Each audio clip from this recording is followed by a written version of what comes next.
90% آدما حتی با تلاش زیاد و سخت‌کوشی هم هیچ وقت ثروتمند نمیشن. چرا؟ چون یه خطای ذهنی ساده همه چیز رو به باد میده.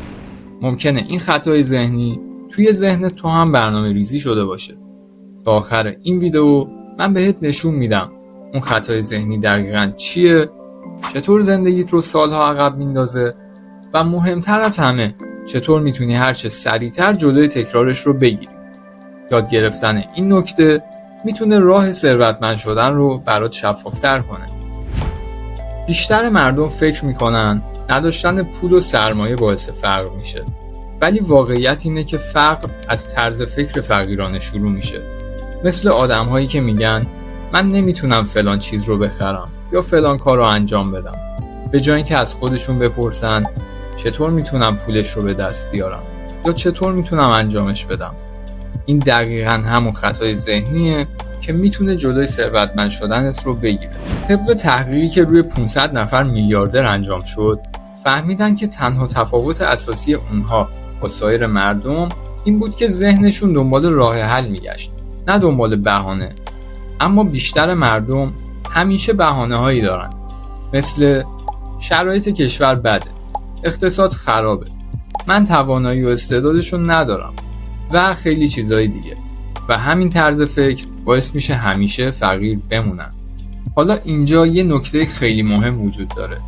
حتی اگه الان هم شروع به فکر کردن مثل آدم ثروتمند کنی، باز هم ممکنه گیر کنی. ولی چرا؟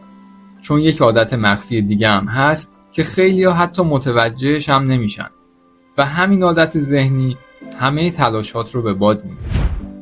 اگه تا اینجای ویدیو رو دنبال کردی، یعنی تصمیمت برای تغییر زندگی جدیه. پس همین الان توی کامنت ها بنویس من یک ذهن ثروتمند دارم. این جمله ساده باعث میشه تعهدت به تغییر بیشتر بشه. بزرگترین خطای ذهنی آدم‌های فقیر اینه که به جای دیدن فرصت‌ها همیشه دنبال خطر میگردن. مثلا وقتی با یه ایده جدید روبرو میشن، اولین چیزی که به ذهنشون میرسه اینه که اگه شکست بخورم چی؟ و این در حالیه که آدم‌های ثروتمند از خودشون میپرسن اگه موفق بشم چی؟ تغییر همین یک دیدگاه میتونه زندگی مالیت رو برای همیشه متحول کنه. پس از امروز به جای اینکه بگی نمیتونم، از خودت بپرس چطور میتونم؟ این اولین قدم برای ساختن یک ذهن ثروتمند.